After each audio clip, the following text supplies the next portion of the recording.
levantamos, te damos gloria, honra y alabanza por este día tan hermoso que tú nos has dado. Nos presentamos delante de ti, Señor, con toda humildad. Amén. Necesitando tu ayuda para la exposición de tu palabra en este día y que sobre todas las cosas tu glorioso nombre sea muy glorificado.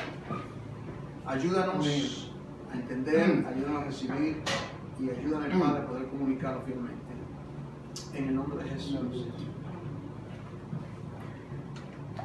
No sé si puede subir el volumen, se me han quejado de Colombia los hermanos, el volumen, que se oiga más fuerte. ¿A subir? Pedimos disculpas a los hermanos de Colombia entonces. Vamos a, quiero invitarle aquí a 2 de Timoteo, un capítulo, esta clase de teología. Hemos hablado, ¿verdad?, de el fin por el cual Dios creó al mundo y por ende al hombre. Y hemos dicho que Dios todo lo que hace, lo hace para su propia gloria. Entonces, al crearnos, el hombre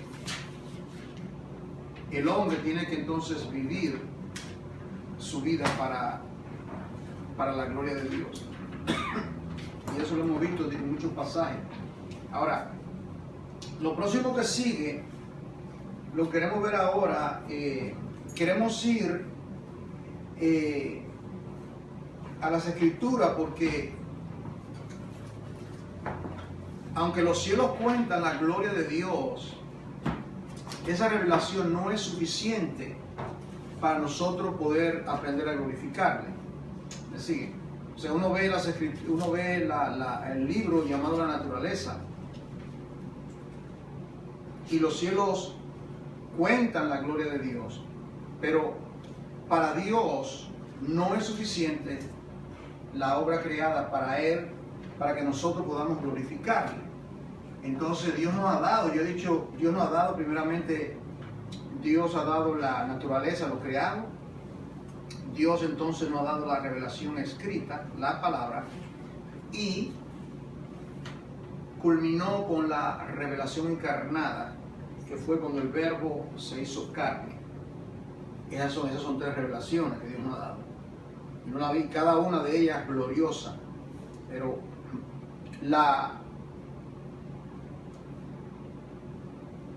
el despliegue de lo creado, para, digamos, una persona que no conoce las Escrituras, no es suficiente. O sea, Dios lo hace responsable por esa revelación, como dice Romanos capítulo 1, ¿verdad? Que las cosas invisibles de Él, su eterno poder, se hacen claramente manifiestas por las cosas que han sido creadas. Pero reitero lo dicho, Dios en su riqueza nos ha dado una extraordinaria revelación. Pensar, hermano, que todo lo que Dios quiere decirnos está aquí en este libro, en la palabra. Obviamente extraordinaria. Por un libro, Dios le ha dado a la humanidad un libro. Piensa, hermano, piensa, ¿verdad? Por un libro es que Dios se comunica al hombre. Dios quiere que lo conozcamos, ¿verdad? Y yo pregunto, ¿cuánto conoce la iglesia este libro? ¿Cuánto lo conoce? ¿Cuánto lo estudia? ¿Cuánto medita de día y de noche? ¿Cuánto, como lo digo, verdad? ¿Cuántas horas se invierte semanalmente en conocer las Escrituras? Y por eso a veces, hermano, la iglesia está en la condición que está, porque los creyentes verdaderamente no toman el llamado en serio, ¿verdad? Pero bien, entonces, lo que vamos a ver hoy, con la gracia del Señor, ¿qué medios Dios nos ha dado para que aprendamos a glorificarle? ¿Cuál es el medio que Dios nos ha dado? Él nos ha dado la Sagrada Escritura. Es infalible la palabra, ¿verdad? Entonces aquí, tomando este texto muy conocido por nosotros y inagotable en su contenido, ¿qué medio nos ha dado? Bueno, Dios nos ha dado la Sagrada Escritura. La Sagrada Escritura, que componen, cuando hablamos de la Sagrada Escritura, estamos hablando de los 39 libros del Antiguo Testamento, y los 27 libros en el Nuevo Testamento que componen los 66 libros del canon o la regla, el criterio. Aquí en segunda de Timoteo, en el capítulo 3, el apóstol Pablo, en ese capítulo, el capítulo 3, a partir del versículo 1, el apóstol Pablo habla de la característica de los hombres en los postreros días. ¿Cómo van a ser los hombres en los postreros días, verdad? Que son tiempos peligrosos, hombres amadores de sí mismos, versículo 2, orgulloso, soberbios, blasfemos, desobedientes de los padres, ingratos, impíos, sin afecto natural, implacables, calumniadores, intemperantes, crueles, aborrecedores de lo bueno, traidores, impetuosos, infatuados. Todo verdaderamente un panorama extraordinario. Bueno, esos son los impíos, ¿verdad? Pero ahora él entra también a la iglesia. Note usted cómo él entra al pueblo de Dios en el versículo 7, en el versículo 8, habla de esos dos magos. Aquí aprendemos los nombres. Allá en Éxodo 7 no sabemos quiénes eran, pero aquí se saben los nombres. Janes y Jambres. Dice que resistieron a Moisés. Al resistir a Moisés, están resistiendo a Dios. Cuando se resiste a un vocero de Dios, uno que es llamado por Dios, estamos resistiendo a Dios. Por eso que, por ejemplo, en el Nuevo Testamento, ¿qué es lo que dice en Hebreo? Dice que a la iglesia, dice que se sometan a los pastores, porque ellos te hablan la palabra de Dios. Esos son los voceros de Dios. Entonces, si yo soy miembro de una congregación y la persona que está delante es una persona que verdaderamente va por la palabra y yo resisto lo que yo estoy resistiendo a Dios, tan sencillo como eso. Dice aquí, de la manera que Janes y Jambres resistieron a Moisés, así también estos resisten a la verdad, hombres corruptos de entendimiento, réprobos en cuanto a la fe. Mas no irán más adelante, porque su sensatez será manifiesta a todos, como también lo fue la de aquellos. Ahora, aquí viene, ¿verdad?, nuestra regla, nuestra conducta. Dice, pero tú, versículo 10, eso es a Timoteo, pero tú, Timoteo, eres un ministro, eres un siervo, está nadando contra la corriente. Tú has seguido, número uno, mi doctrina, que viene siendo la enseñanza que Pablo le había comunicado a Timoteo, a Tito y al otro, y su doctrina Pablo la había recibido del Antiguo Testamento, porque solamente eso es lo que conocía, y también, como él dice en Gálatas 1, yo recibí el Evangelio por revelación. Tú has seguido mi doctrina. Segundo, no solamente eso, cómo yo vivo, mi conducta, le dice, mi propósito, tercero, mi fe, cuarto, longanimidad, amor, paciencia.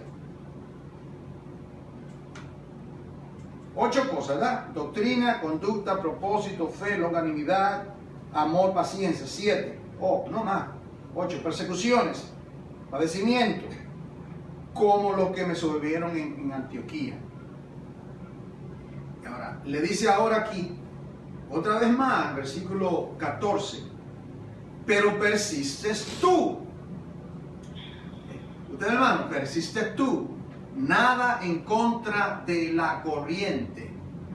Persiste en lo que has aprendido. Y no solamente eso, te persuadiste. ¿Usted entiende, hermano, la diferencia? Uno puede aprender algo y ser teórico. Si uno no está persuadido, ¿verdad?, completamente convencido de esto, es algo teórico. Dice aquí, te has persuadido, sabiendo de quién has aprendido? Y la pregunta entonces viene: ¿de quién aprende Timoteo y todos nosotros, para que por el medio no pierdan de vista el tema? Estamos hablando de que el medio que Dios usa para enseñarnos a cómo glorificar el fin, nosotros estamos en el planeta para glorificar a Dios. Cuando esa verdad le amanezca al creyente, dejaremos jugar iglesia. Dejaremos jugar iglesia, ¿verdad? Cuando esa verdad se le vea, la persona lo recibe por dentro de su espíritu, verdaderamente, que yo estoy en el planeta para yo glorificar a Dios el resto de mi vida. Entonces dice aquí, bueno, dice, ¿de quién has aprendido? Bueno, Pablo aprendió de Jesús. Pablo le comunicó a Timoteo lo que aprendió de Jesús. Y las otras personas que enseñaron a Timoteo, ya hemos lo dicho, la abuela y la mamá, Loida y Neunice, la mamá y la abuela, ¿ok? Y aquí dice, sabiendo de quién has aprendido, versículo 14, y que mire cuándo comenzó, desde la niñez, has sabido las sagradas letras, las sagradas escrituras. ¿Cuánto conoce el creyente las sagradas escrituras? ¿Cuánto conoce la iglesia las sagradas escrituras? Esa es la pregunta. Dice aquí, las cuales, ¿para qué son útiles las escrituras? Bueno, es por las escrituras, el conocimiento de la escritura, que nosotros somos salvos. Por la proclamación de la palabra, es por la proclamación. La fe viene por el oír, y por el oír por la palabra de Dios. Dice, has sabido las escrituras. ¿Y qué hacen las escrituras? Las cuales te pueden hacer sabio. Has sabido y te pueden hacer sabio. ¿Cómo soy sabio? Por las escrituras. Las escrituras, cuando por primera vez el Señor abrió mis ojos y dijo sea la luz, y comencé a ver la gloria de Jesucristo, y ahí comencé, ¿verdad? Era ciego y ahora veo. Pero ahí, ese es solamente el comienzo. Ese es el comienzo. Las Sagradas Escrituras te hacen sabio. ¿Me entiende, hermano? Este es un asunto que tengo que continuar siendo sabio, tengo que continuar creciendo, aprendiendo en ese conocimiento. Dice aquí, para la salvación por la fe que es el Cristo Jesús. Entonces luego aquí viene y subraya y dice que toda, para que no menosprecie una por encima de la otra, toda la escritura, todas las sagradas letras es inspirada. Es el aliento de Dios, por así decirlo. Cuando Dios habla, cuando Dios habla, es su misma esencia lo que brota. Dios habla a Dios. ¿Está entendiendo? Dios habla a Dios. Dios se proclama a sí mismo cuando Él habla. Útil, número uno, para enseñar. Segundo, para redarguir. Tercero, corregir. Y cuarto, instruir en justicia. Aquí están los 4 propósitos por los cuales Dios nos ha dado las Sagradas Escrituras. Note que las Escrituras en el versículo 15, ahí habla de evangelización. Capta el principio. Dice que te hace sabio. ¿Para qué? Para que seas salvo. Ok, ahora que soy salvo, ¿qué pasa? Bueno, viene el versículo 16, tengo que seguir creciendo, necesito que me enseñen, necesito que me redarguyan, necesito corrección, necesito ser redarguido.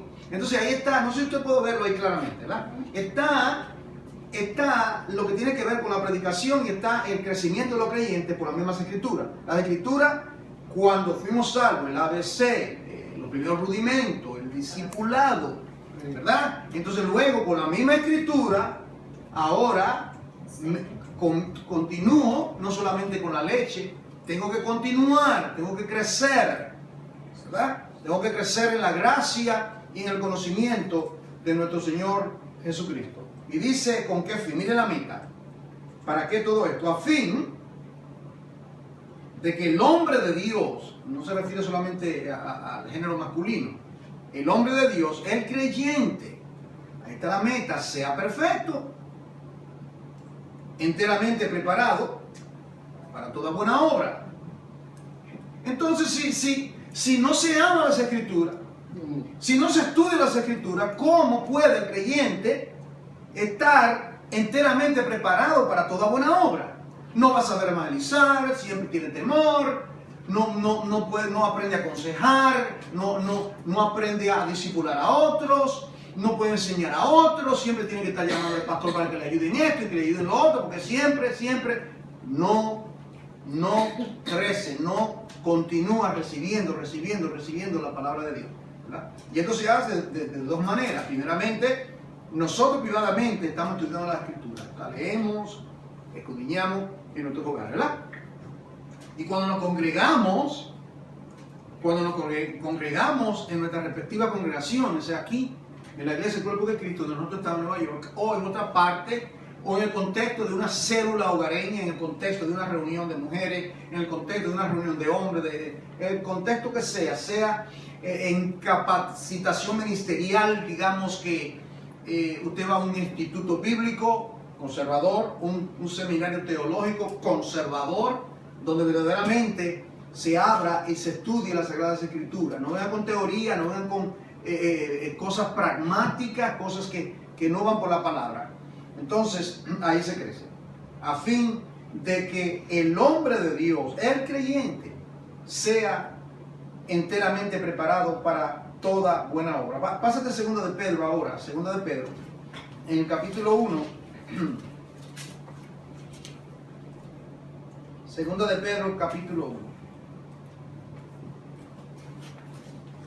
Aquí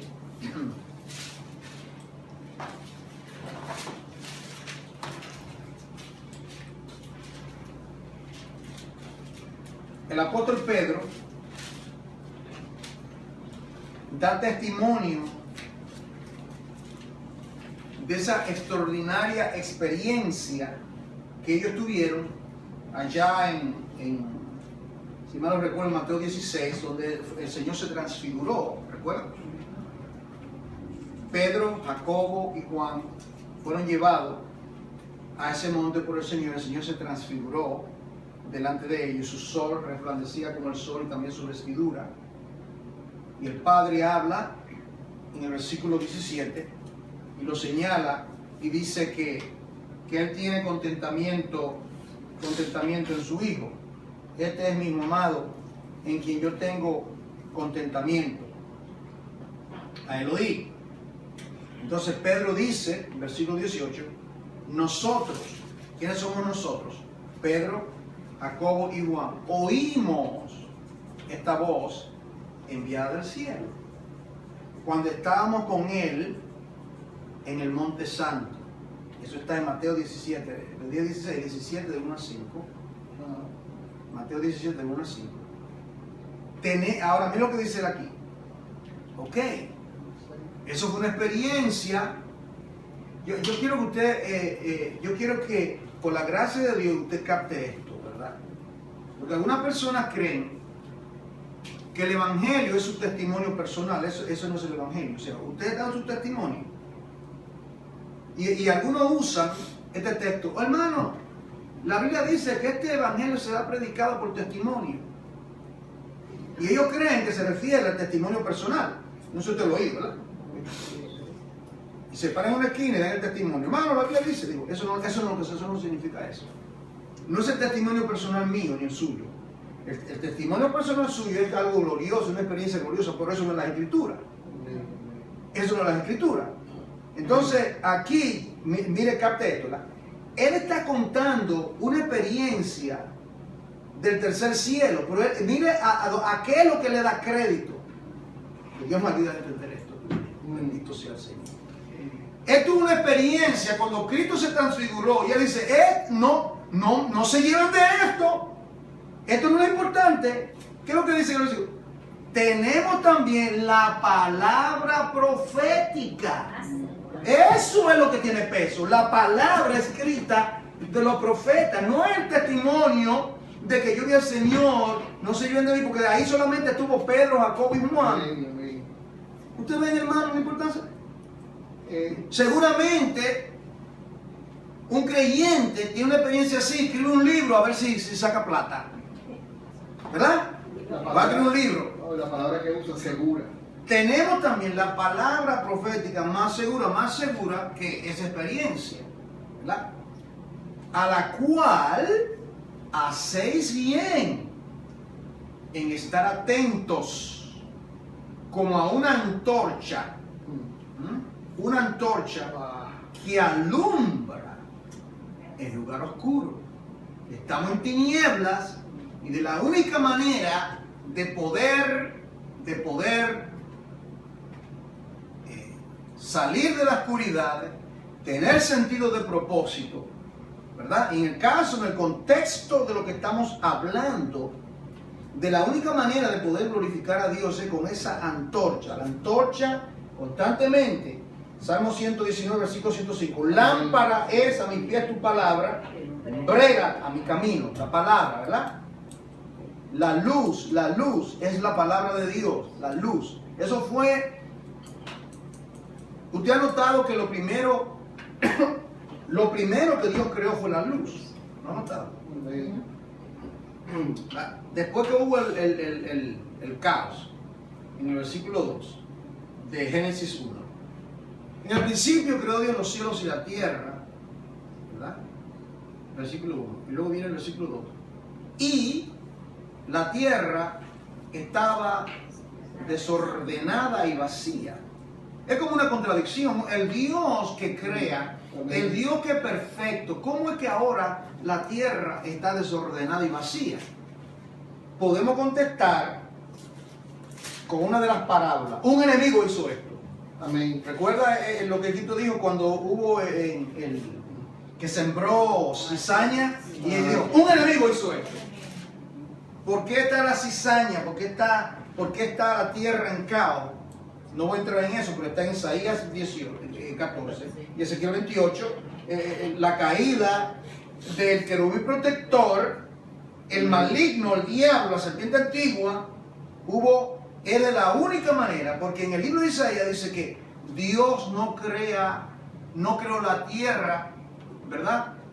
No la creó en imperfección.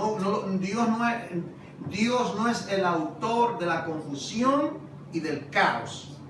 Dios es un Dios perfecto, perfecto en todos sus caminos, ¿verdad? Se lo he expresado muchas veces. Dios no solamente es perfecto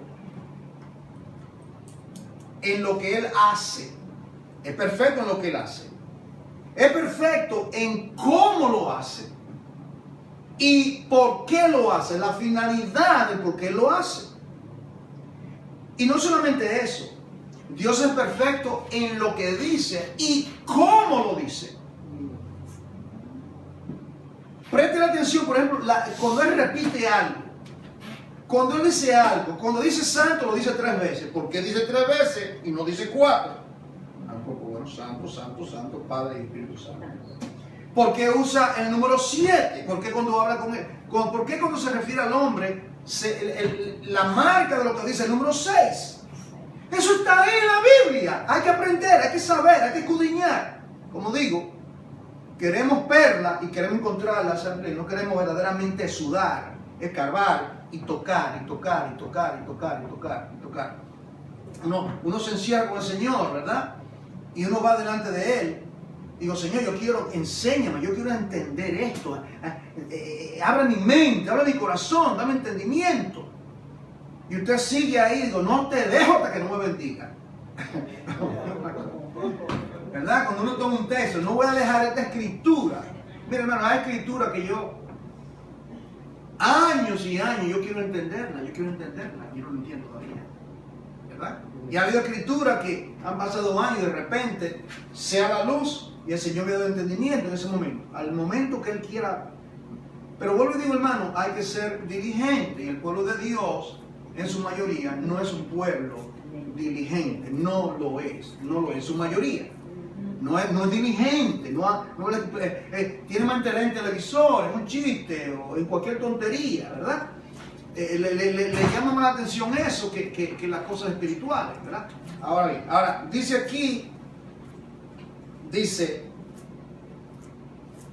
como antorcha que alumbra en lugar oscuro hasta que el día esclarezca. Mira la diferencia entre una antorcha. ¿Usted ve la diferencia? Una antorcha y el lucero de la mañana. ¿Usted ve el contraste? En otras palabras, tenemos la antorcha, pero llegará un momento, esta antorcha te va a llevar, vamos a poner de esta manera. Lo voy a poner de esta manera, ¿verdad? Okay. Usted está en su dormitorio a las 4 de la mañana y digamos usted está leyendo la palabra y usted tiene su luz prendida, ¿verdad?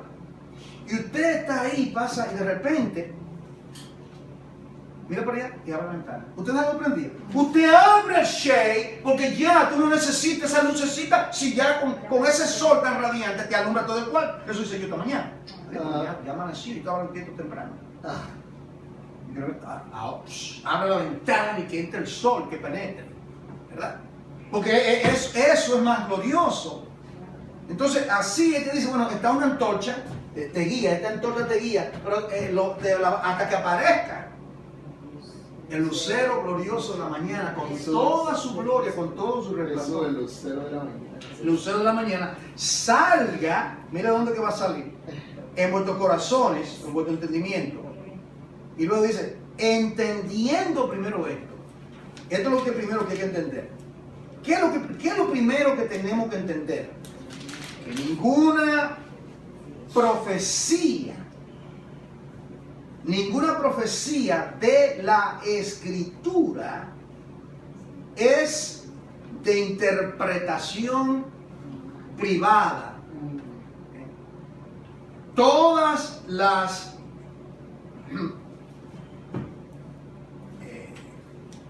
mire lo que yo llamo la evolución de la apostasía, ¿verdad? Se comienza con un error. Si no se corrige, se convierte en una herejía. Y la herejía conlleva a la apostasía. Es un error, luego algo herético y luego un apóstata. Entonces aquí dice que no es de interpretación privada. Entonces hay personas que toman un texto fuera de su contexto y forman un pretexto, como dijo alguien, ¿verdad? Toman algo, por ejemplo, aquí dice, hermano, aquí dice no juzguéis. Entonces, no juzguéis, hermano, no se puede juzgar a los falsos profetas, déjale juicio a Dios. Pero no leen que dice juzgar con justo juicio. No leen que dice que todo hay que discernirlo. No leen que dice, ay, de lo que a lo bueno llaman malo y a lo malo llaman bueno. Como dice el puertorriqueño, una retragila, creo que usted terminó del texto, ¿verdad?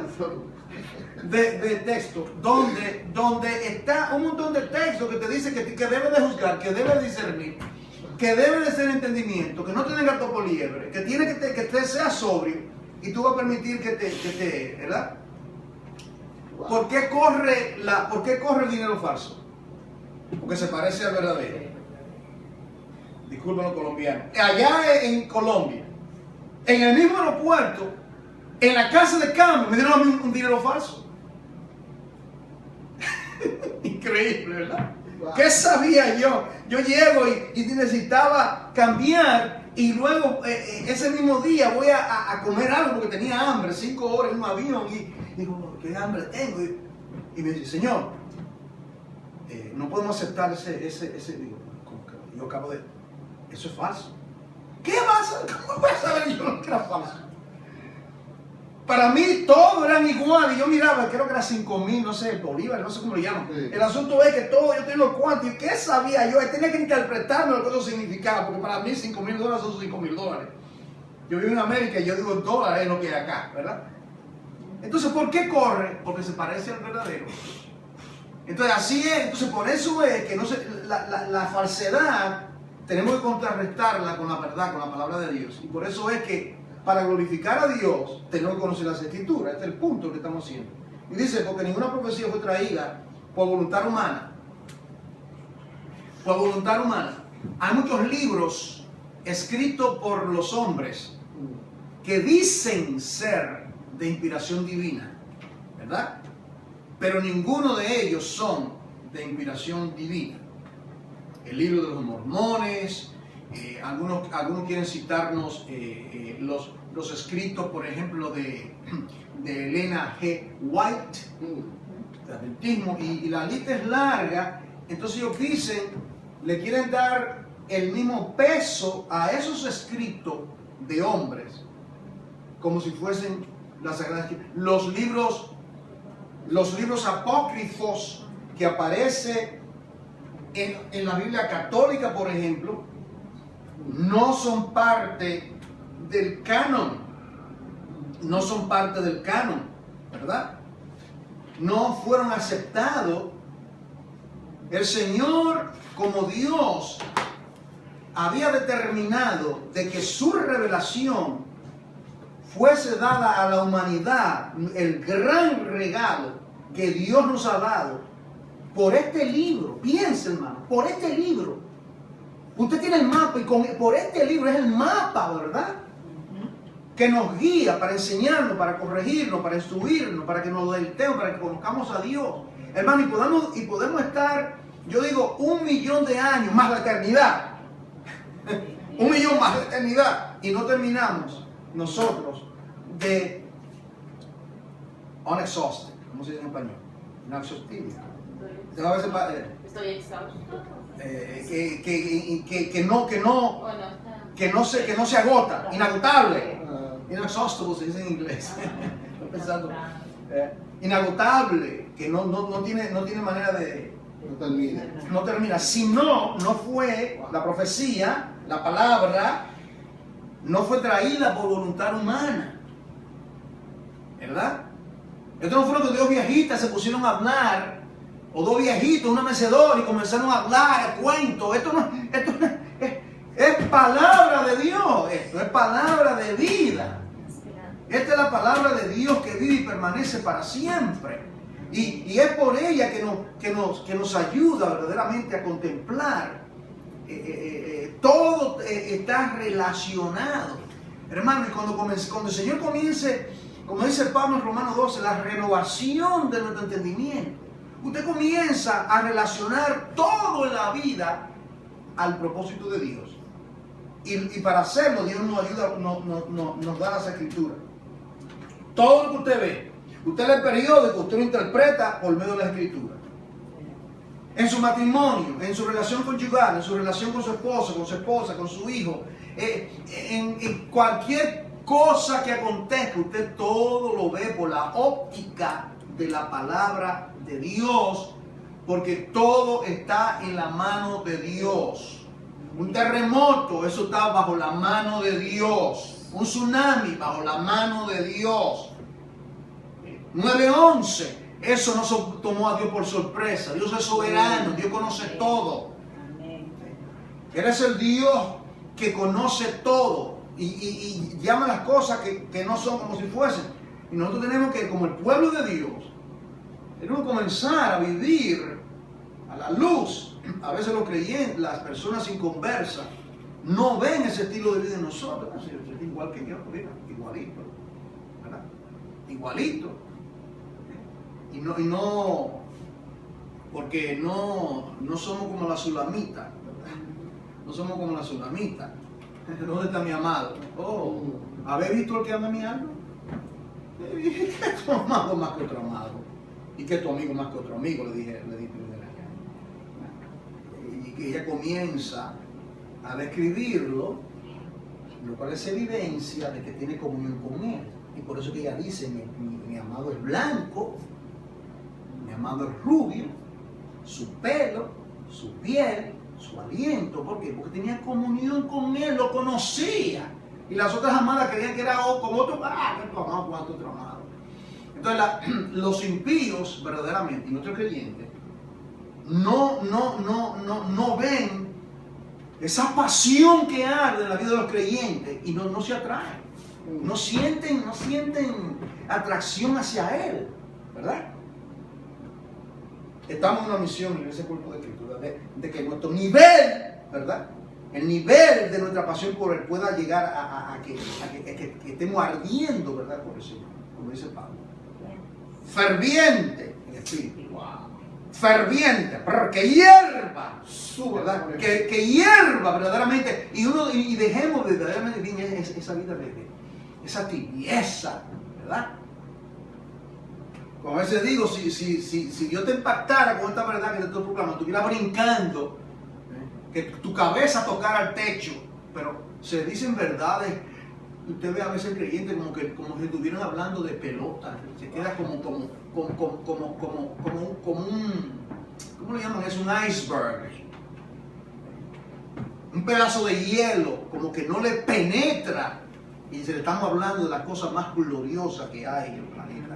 Aleluya. Pero nunca la profecía fue traída por voluntad humana, sino que los santos hombres de Dios, aproximadamente 40 de ellos, hablaron. ¿Pero quién fue que habló? El Espíritu Santo. El Espíritu Santo fue que habló porque fueron inspirados por el Espíritu Santo. Entonces, si fueron inspirados por el Espíritu Santo, ¿qué acontece? Que no hay error, no podía haber error en lo que ellos estaban comunicando. ¿Ah? Nosotros sabemos, tenemos muchas evidencias de que las Escrituras fueron inspiradas. Si alguien le pregunta a usted, por ejemplo, ¿qué evidencia daría usted para mostrarme a mí que este libro que usted tiene, digamos que aquí, estos son libros, ¿verdad? Y digamos aquí que estos libros que están acá, estos son libros de personas que dicen que Dios, entre comillas, inspiró, que vienen de Dios, ¿verdad? El libro de los mormones, el escrito de Elena White, lo que dijo Russell, el testigo de Jehová, el otro, la lista es larga, ¿verdad? Ellos dicen, ok, esto tiene el mismo peso que esto. ¿Qué usted le diría? Bueno, decirle que no es suficiente, tiene que probarle. ¿Cómo usted lo comprobaría? ¿De qué manera? ¿De qué manera? Aquí acaba de decir, ¿verdad? Aquí dice que los santos hombres de Dios fueron inspirados por el Espíritu Santo. Si fueron inspirados por el Espíritu Santo, eso significa que lo que ellos dijeron no tiene error. No tiene error. Entonces, una de las maneras más contundentes es las profecías cumplidas, ¿verdad? Creo que lo tengo aquí. ¿Okay? Por las predicciones. Por ejemplo, ¿cuál fue la primera profecía en la Biblia? Génesis 3:15. Amén. La simiente de la mujer. Amén. Esa fue la primera profecía bíblica, Génesis 3:15. Amén. ¿A qué se refiere? La simiente de la mujer. Se cumplió. Bueno, 4.000 años después. No sé cuántos más, para dar un número. 4.000 años después que fue dicha, ¿verdad? Yo no creo que la Tierra, como dicen los geólogos que tienen millones y millones, no, la Tierra es relativamente joven. En términos de años, ¿verdad? La evidencia es que la Tierra es joven, no ellos dicen que billones y billones, y te dan a ti una teoría. Yo no sé cómo ellos llegan a esas deducciones, ¿verdad? Cuando ellos no estaban presentes. Cientos de millones. Sí, cientos de millones y dicen cosas así, pero no. Entonces, la profecía cumplida. Por ejemplo, darle un ejemplo, ¿verdad? Me doy el ejemplo de Isaías 7:14, ¿verdad? Porque un niño es nacido. Lo que estaba hablando Génesis 3:15, de la simiente. Ahora han transcurrido miles y miles y miles y miles y miles de años. Entonces viene el profeta Isaías, que es llamado, por así decirlo, él toma la óptica de la palabra profética, él toma la óptica, ¿verdad? Él no sabe lo que está hablando. Entonces él toma el lente profético y él se va a 7 siglos, 700 años. Sí. Y él y dice, un niño os es nacido. Y él habla, y no dice una niña, dice un niño os es nacido. Y luego habla, ¿verdad? Y luego usted ve también en Isaías 9, que habla de los 7 espíritus que había de estar sobre él, ¿verdad? Isaías 11. Isaías 11. Sí. Y luego en Daniel capítulo 9, 26, en Daniel capítulo 9, 26, que habla de las 70 semanas de Daniel, por ejemplo, dice que en la semana, no recuerdo la semana exacta, pero dice que será cortado, que el Mesías que había de nacer será cortado, implicando que su vida él iba a morir. Entonces ahí está hablando de su crucifixión. ¿Me entienden? Entonces la profecía, y hermanos, son miles y miles y miles y miles. A veces en la Biblia, usted nota que habla, te da a veces, al final de la Biblia te dicen profecías mesiánicas. Yo tengo una en casa, creo que la Thompson, te da una lista de profecías mesiánicas. ¿Qué hablar después de un libro escrito? El libro de los mormones, el otro libro, ¿qué? Dígame la profecía, ¿cómo fue? Y hay contradicción, y esos libros, usted puede tomar esos libros escritos por ellos, y usted puede analizarlo, y usted puede, esto no tiene sentido lo que están diciendo. Usted toma, por ejemplo, yo estudié en un seminario los libros apócrifos, primera y segunda de Macabeo. Lo que había que escribir, parte del curso era, el curso se llamaba Entre los Testamentos, entre los 400 años, entre el Antiguo Testamento y el Nuevo Testamento hubo lo que llaman el túnel de 400 años, donde no hubo revelación ni nada. Entonces, ahí los macabeos se escribieron, eso históricamente, leerlo como historia, como yo leería este libro, ¿verdad? Otro libro que escrito por hombres, me pueden ayudar, pero no son inspirados. Primero y segundo de Macabeo no fueron inspirados. Entonces, eso no es parte del canon. ¿Dónde se menciona a Macabeo? ¿Usted encuentra algún texto donde menciona en el Nuevo Testamento a Macabeo? Eso eran judíos celosos de Dios. Leerlo te ayuda a entender ciertas cosas. Pero eso yo no voy a tomar. Si estoy dando una clase de historia, por ejemplo, yo puedo citar a primero de Macabeo. Yo traigo mi Biblia católica porque estoy estudiando historia. ¿Entiendes? Puedo citar historia para probar un punto. Pero yo no voy a coger un mensaje y voy a decir el texto. En el nombre del Padre, del Espíritu Santo, vamos a abrir nuestra Biblia, primera de Macabeo, capítulo 4, versículo 5, y voy a decir palabra de Dios. ¡No! Eso no es palabra de Dios. Eso es palabra de hombre. ¿Me está entendiendo? Como yo puedo citar a Shakespeare, a Homero, a este otro, yo puedo citarlo. Un predicador puede, por ejemplo, citar. Pablo cita a un poeta en Hechos 17, como algunos de vuestros poetas han dicho. Pablo citó, y se sabe el nombre del poeta, ahora no recuerdo. Pablo citó a un poeta conocido y él lo citó. ¿Verdad? Y uno dice, pero si Pablo citó a un poeta, pero lo que no se entiende es que está en la Biblia, porque Pablo habló bajo la inspiración del Espíritu Santo para probar un punto bíblico. Y por eso soy inspirado. No el poeta, Pablo fue inspirado, no el poeta. ¿No ven la diferencia? Lo que el poeta dijo no inspirado, pero como Pablo lo dice para probar un punto, eso es escritura inspirada. ¿Usted ve la diferencia, hermano? Porque los griegos eran algo. Ajá. Entonces, esto es lo que hay con relación a las Sagradas Escrituras. Entonces, la profecía cumplida, ¿verdad?, es parte de cómo nosotros sabemos, ¿verdad? En Juan capítulo 17, versículo 17, dice, santifícalo por tu verdad. Tu palabra, las escrituras, la verdad. Tu palabra es la verdad.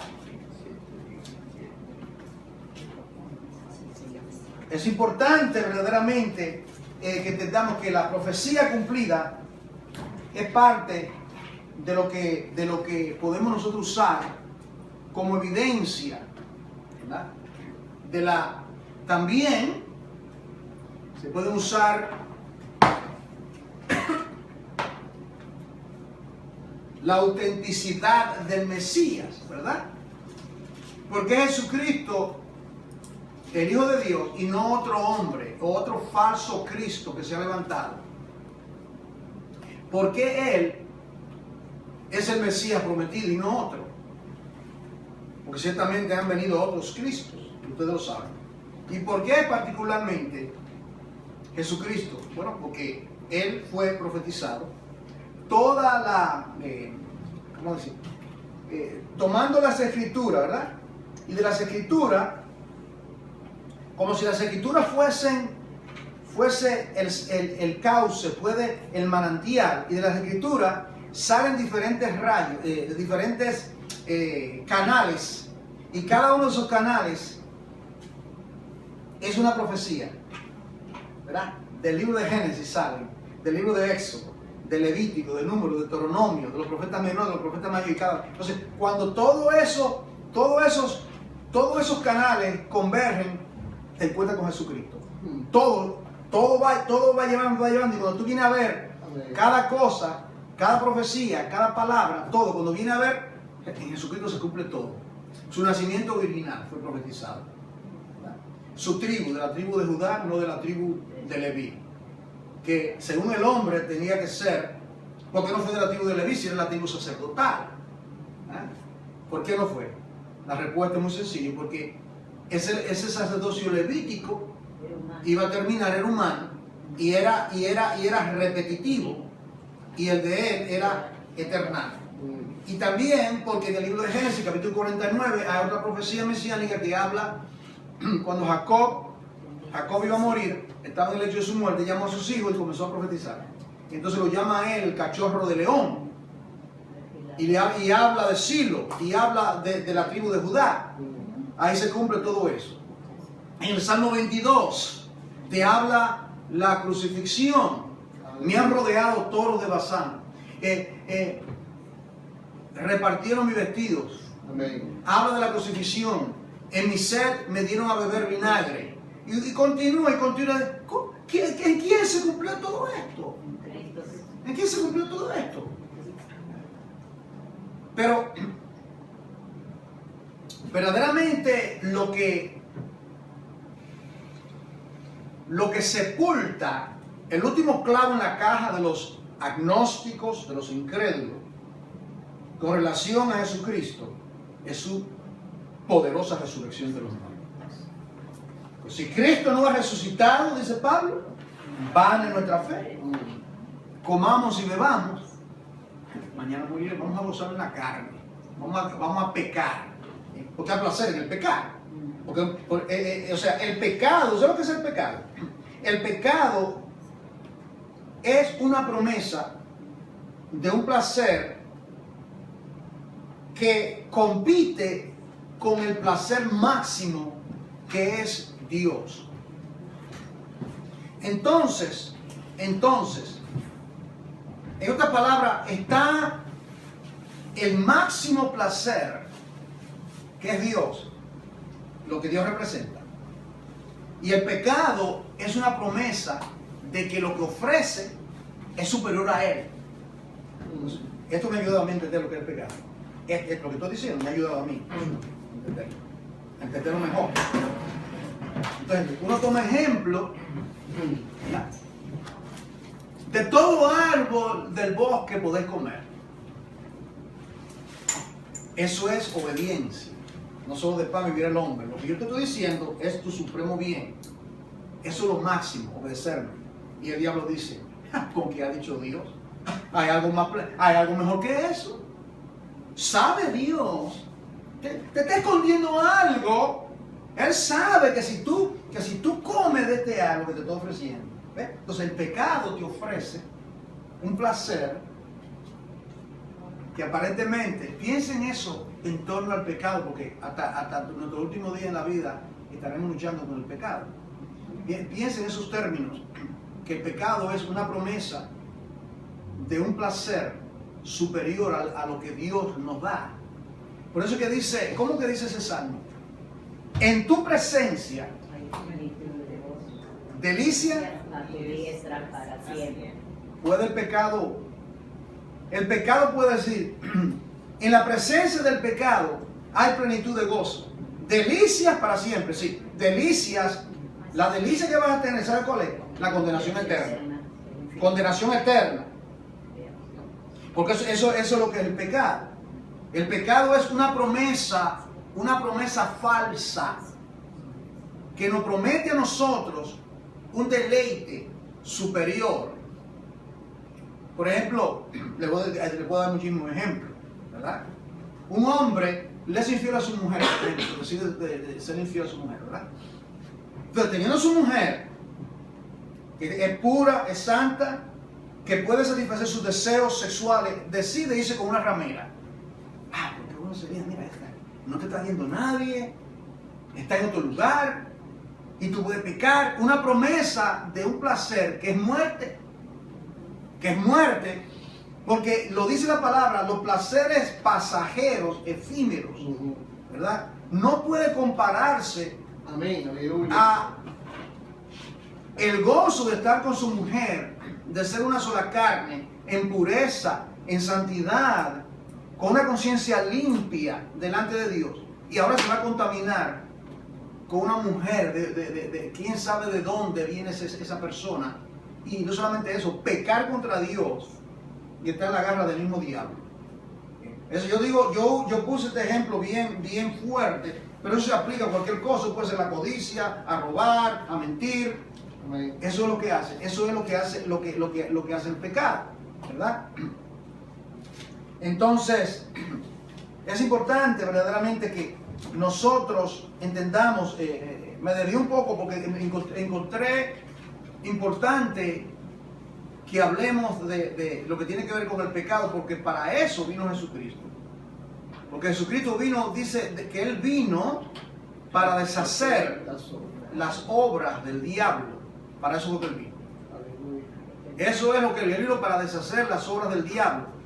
Y no solamente cuando nosotros somos perdonados, cuando Cristo nos perdonó en el Gólgota, por medio de Él, ¿verdad? Él nos perdonó. Entonces, cuando se presente el Evangelio, esto para la segunda clase, pero lo voy a decir ahora, el pecador, hay que comunicarle al pecador, a la persona que estamos hablando en el Evangelio, que hay dos maneras de que el pecado tuyo, Dios no toma el pecado de la humanidad y lo mete debajo de la alfombra del universo, ¿me entiendes? Con una escoba, eso no es nada. Y Él barre nuestro pecado. No. Nuestro pecado es ofensa contra Dios, que debe ser santo. Todos hemos pecado, nacimos en pecado. Entonces, hay solamente dos maneras de tratar con el pecado. O tratan con el pecado en la propiciación. Cristo en el madero murió por ti en la cruz. Y por medio de ese derramamiento de sangre hay remisión de pecado para todo aquel. Al judío primeramente y luego al griego. Ahí Cristo duró, lo estaba leyendo en el Evangelio, en Mateo una vez más, 6 horas en la cruz. Él estuvo crucificado, él murió rápidamente, relativamente, porque a veces en la crucifixión duraban días agonizando. Cosas tan erradas, solo que tú estás clavado días sin morir, con un dolor indescriptible. Él duró 6 horas.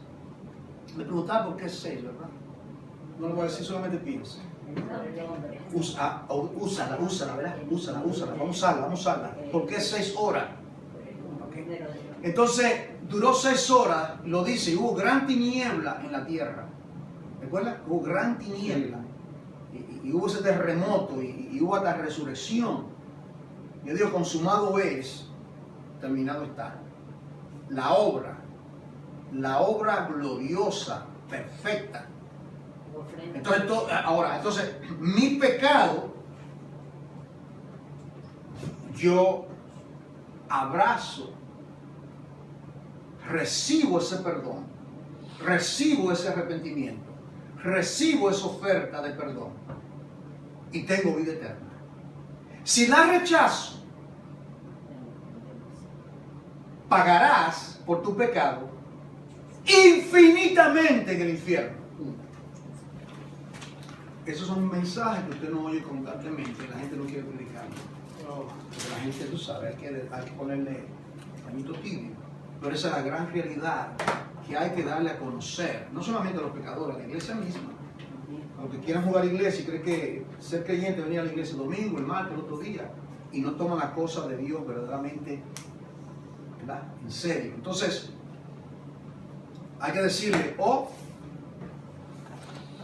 el cordero o el león. ¿Recuerdan? El cordero o el león. Amén, amén. He aquí el cordero de Dios que quita el pecado del mundo.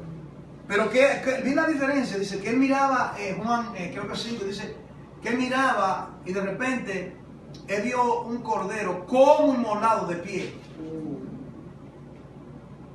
Si está inmolado no puede estar en pie. Dice, inmolado, como inmolado, él vio la marca, vio la marca en su cuello. Y lo vio como inmolado, pero estaba en pie, implicando la resurrección. Y luego, de repente, en vez de ver el cordero, él ve un león.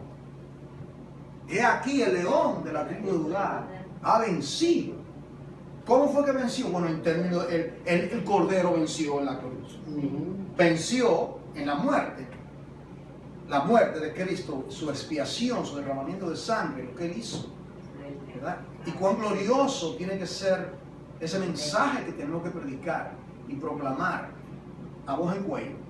El león, hay que decirle, el león o el cordero. Toma el león, ser propicio, ¿verdad? Si no, usted sabe la característica de un león. Cuando un león ataca a un animal, es para devorarlo, no se escapa. Cuando el león determina, está observando, usted lo ve como se agacha, y él comienza a mirar, y dice, ajá, ese que está medio acogito, que está viejito, ellos saben a cuál, ellos están estudiando cuál, y cuando despega,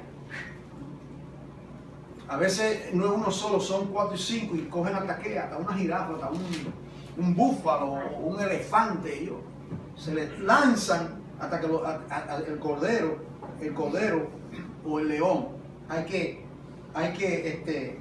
serle claro. Entonces tenemos como base de la escritura la profecía cumplida, toda converge en Jesucristo, ¿verdad? Tenemos todo esos componentes con relación a las escrituras, ¿verdad? Todo lo que tiene que ver con las escrituras. Es importante que nosotros comuniquemos todo esto, ¿verdad? Tenemos también, ¿y qué tal de la durabilidad de las escrituras? ¿Cómo que las escrituras han permanecido? ¿Usted se ha preguntado por qué este libro continúa? ¿Por qué la Biblia continúa siendo el de mayor venta anualmente? ¿Verdad? Yo recuerdo, ¿ustedes han oído de Voltaire?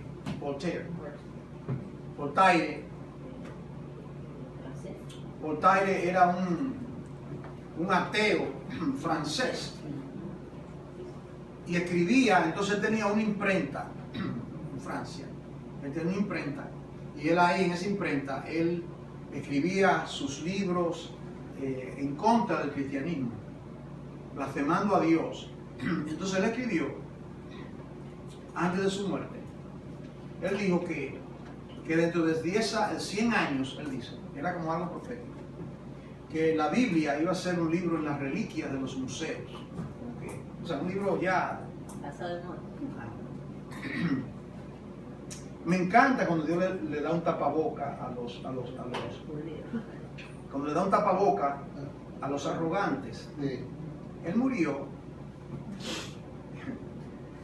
y la primera Biblia francés fue impresa en la imprenta de Voltaire.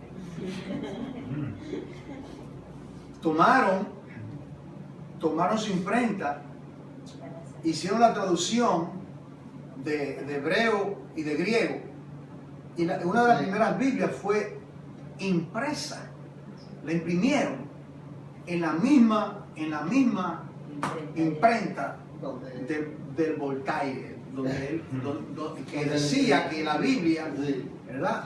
Y la Biblia ha sido traducida en miles y miles, en dialectos, todavía, aunque es duro creerlo, pero es cierto. Y gracias a Dios por la página impresa, gracias a Dios por los medios de comunicación. Algunos quieren maldecir el internet y todo eso porque ellos quieren seguir viviendo en una cueva. Que mantente en la cueva si quiere. No use teléfono, no use nada, ¿verdad? Como los Amish de allá de Pensilvania. Todavía quieren vivir en ese tiempo. Esto de comercial, de todas maneras. Le quieren sacar plata a la gente, eso sí. Eso sí no está fuera de moda, ¿verdad? Sacarte plata. Entonces, tienen sus tradiciones y hay que mantener la cultura y demás. Pero, ¿qué tal, hermano? Cuando nosotros sabemos cómo la Biblia ha permanecido. Cielo y tierra pasará, mas su palabra no pasará. Pasan los siglos, pasan los años. La Biblia, a creyentes lo tomaban y lo quemaban porque lo encontraban leyendo la Biblia. La Inquisición de la Iglesia Católica, ¿verdad? En esos tiempos horrendos del oscurantismo, de esa época negra, ¿verdad?